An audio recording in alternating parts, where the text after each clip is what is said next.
అందరికీ నమస్కారం. Welcome back to my channel. సంస్కృతి సంప్రదాయాలకు ప్రతీక సంక్రాంతి పండుగ. పొడమి తల్లి పసిడి పంటలను అందిస్తుంది. ప్రకృతమ్మ సింగారించుకుని పండుగ పర్వదినానికి స్వాగతం పలుకుతుంది. పట్టు పరకనీళ్లతో ఆడపిల్లలు సందడి చేస్తుంటారు. ముత్యాల ముగ్గులతో ఇంటిలోగిళ్ళు నిండుగా ఉంటాయి. భోగభాగ్యాలతో భోగి పండుగ జరుపుకోగా ముచ్చటగా 3 రోజుల పండుగ అంటే భోగితో ప్రారంభమై కనుమతో ముగుస్తుంది ఈ సంక్రాంతి. సంక్రమణం అంటే గమనం. సూర్యుడు ఒక రాశి నుండి మరొక రాశిలోకి అడుగు పెట్టడాన్ని సంక్రమణము అంటాం. సంవత్సర కాలంలో సూర్యుడు 12 రాశుల్లో ప్రవేశిస్తుంటాడు. ఈ అనంత విశ్వంలో జరిగే ప్రధాన సంఘటన ఆధారంగానే సూర్యచంద్ర గమనాలు, నక్షత్రాల కదలికలు. సూర్యుడు ధనురాశి నుంచి మకర రాశిలోకి ప్రవేశించడమే మకర సంక్రమణం. అదే మహాపర్వదినం. భూగోళం మీద సమస్త సంస్కృతి సంప్రదాయాలకు వైవిధ్యానికి ఆయువు పట్టు. భోగి రోజు భోగి మంటలు వేస్తారు. ఉత్తరాయణ కాలం ప్రారంభమయ్యే ముందు రోజు విపరీతంగా ఉండే చలిని తట్టుకునేందుకు తెల్లవారుజామునే భోగి మంటలను వేస్తారు. గోదాదేవి ధనుర్మాసంలో తొలి రోజు నుంచి తిరుప్పావై పాసురాలతో రంగనాథ స్వామిని ఆరాధించి భోగి పండుగ రోజే వివాహమాడి స్వామివారిలో లీనమవ్వటం వల్లే ఈ భోగి పండగ వచ్చింది. అందుకే ధనుర్మాసం వ్రతం భోగి పండుగతో ముగుస్తుంది. భోగి పండుగ రోజు ఆవు పేడతో చేసిన పిడకలపై కొత్త బెల్లం, కొత్త బియ్యం, ఆవు పాలతో పొంగలి చేసి సూర్యభగవానుడికి నివేదించటం జరుగుతుంది. సూర్యుడి ఆధీనంలో నిరంతరం తిరిగే కాలచక్రంలో ఏడాదికి 2 ఆయనాలు వస్తాయి. అవి ఒకటి దక్షిణాయనం, ఇది దేవతలకు రాత్రి కాగా రెండోది ఉత్తరాయణం, ఇది దేవతలకు పగలు. ప్రతి ఏటా జనవరి నెల సంక్రాంతి పండగ సమయంలో ఉత్తరాయణం మొదలవుతుంది. దీన్నే ఉత్తరాయణ పుణ్యకాలం అని పిలుస్తారు. ఈ సమయంలో పంటలు చేతికొస్తాయి. అందుకే సంక్రాంతి పండగకి ఒకవైపున సూర్యారాధన చేస్తూనే మరోవైపు ఆహారం ఇచ్చే నేలతల్లికి అందమైన రంగవల్లులతో పుష్పాలతో పూజిస్తారు. పంచభూతాలలో పరమాత్మను దర్శించగలిగి జ్ఞానమనే చీకటి నుంచి వెలుగు మార్గాన పయనమే సంక్రాంతి. సూర్యదేవునికి ఫలపుష్పాదులను సమర్పిస్తారు, పొంగళ్ళు చేస్తారు, సూర్య నమస్కారాలు చేస్తారు. ఈ కాలంలోనే పితృదేవతలకు తర్పణాలిస్తారు. నదీ స్నానాలు, సముద్ర స్నానాలు చేయటం ఎంతో పుణ్యఫలప్రదం. సూర్యుడు ప్రతి నెలలోనూ ఒక రాశి నుంచి మరొక రాశిలోకి మారుతుంటాడు.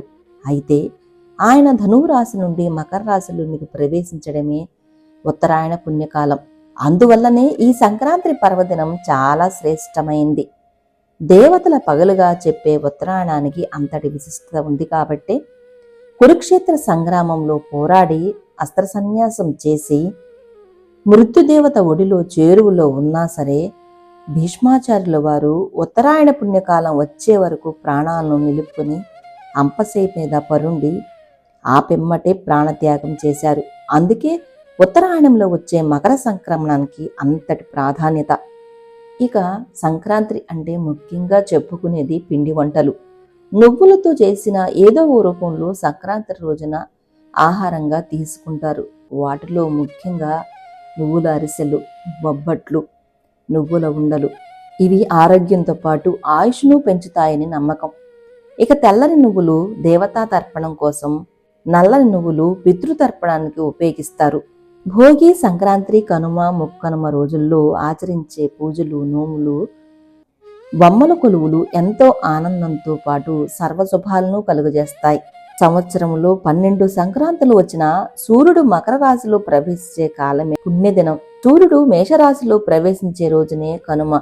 ఈ కనుమ రోజునే మేష సంక్రాంతిగా పిలుస్తారు. కనుమ పండుగ అంతరార్థం ఉపకారం చేసిన వారికి ప్రత్యుపకారం చేయాలి అన్నదే కనుమ పండుగ అంతరార్థం.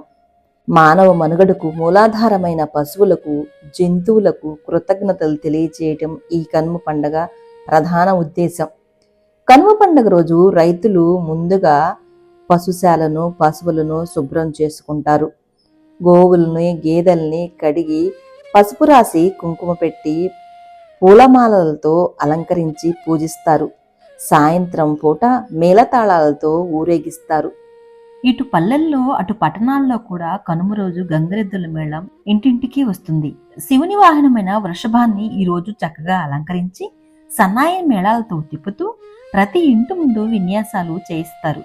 ఈరోజు గంగిరెద్దును నూతన వస్త్రాలు, గ్రాసం సమర్పించి ఆశీర్వాదం తీసుకుంటే ఏడాది మొత్తం సుఖ సంతోషాలతో ఉంటారు. కనుమ పండుగ రోజు మినుము అంటే మినపప్పుతో చేసిన గారెలు తినాలి అనే సంప్రదాయం ఆనవాయితీగా వస్తుంది.